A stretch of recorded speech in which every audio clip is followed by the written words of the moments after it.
I may not look like much of anything, but I like to think I'm tough. I'm 55 years old. I'm a journalist, professional loudmouth. But I also have three black belts in karate, and I'm a two-time world champion in fighting, which I did when I was in my late 40s, so not that long ago. And when I play ultimate frisbee, I like to think that I mostly can keep up with the young people. And I train every day and all that. So, especially for my demographic, I think I'm pretty tough. But I have never been anywhere near military tough. And I know this because even when I was much, much younger, over 20 years ago, I went on exercises, army exercises with some units, mostly of the Canadian Forces, but there were some American soldiers in that group as well. Maybe you'll remember if you're old enough. At the time, this was kind of the beginning of bringing reporters, embedded reporters with some units. So this had not been done. It's not like the first time ever, but it had not been done in a while, and there was a need and a desire from military authorities to get the units and the guys who were doing the fighting used to having reporters with them. So I participated in some exercises to I was just like walking around trying to keep up and not get killed. And they had to get used to, always making sure that yeah, the journalist wasn't left behind stupidly somewhere in some swamp.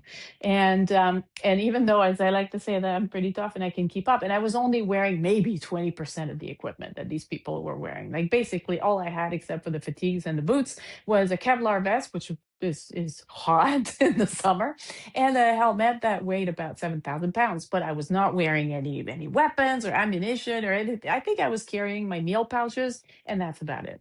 And they still had to assign some poor guy, the task of, can you just make sure she's not getting, lost back there and eaten by bears? Um, People who make it past basic training, I don't care what branch of which military you're in, you make it past basic training, you make it onto active duty, you make it onto a deployment, like you are one tough cookie. Like, hats off to you.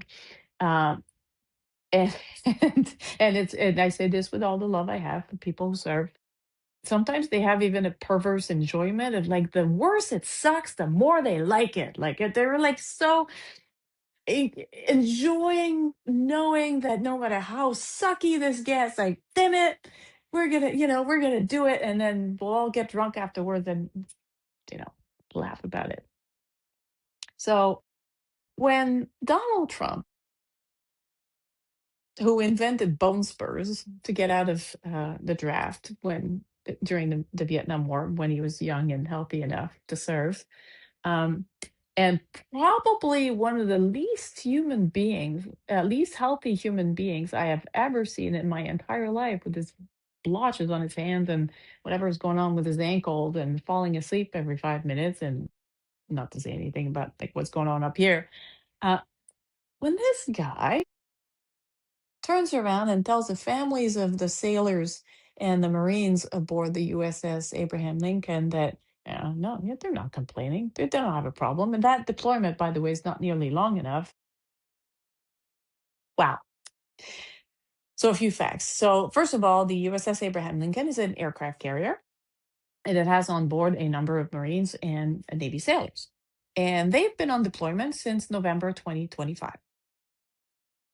They left for some mission in the Pacific. I don't know the details. It doesn't really matter. But in the middle of their deployment, the war in Iran started, so they got diverted there to help support those operations. All right, that's the kind of stuff they sign up for. They understand. They were probably like, "Yay, gung ho! Let's go do our part." That's why you serve. But at this point, we're hearing reports, credible reports through family members of the people who are on board, that, first of all, mental health is in the toilet. Second of all, there's some very serious issues with basic necessities, including food rationing and fresh water, access to water, like potable water. There's some other stuff that, is less, I guess, dire perhaps sounding, but still a problem. Access to laundry facilities has also been an issue.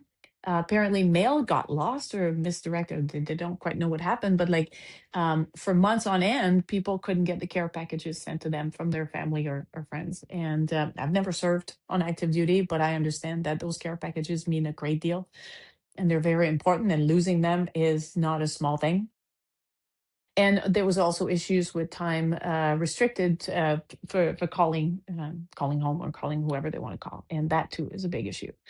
And it's gotten to such a point where some members on board have tried to jump off the ship. And when reports of that came out, and Donald Trump was asked about it, he said that they're not complaining. And by the way, this deployment is not long enough. Now, this is a record length of deployment since November.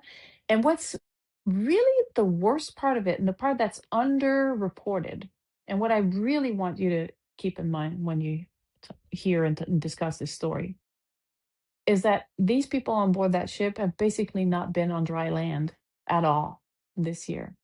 Typically, and get this from the specialized press, not something I knew firsthand, but I went and looked for it. Uh, Navy ships, people get a break on land every 30 to 45 days. And that's necessary. And plus, it resupplies the ship and it gets a whole bunch of fresh stuff on board. And it gives people a chance to go and walk around and not be on water all the time and maybe get drunk somewhere and like, woo, get a break, right?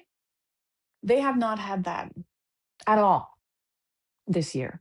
Um, and people understand when you serve and you sign up for it, you serve and you realize that sometimes there's an active war and you can't always get the typical, if you want to call them perks, that come from the regular job.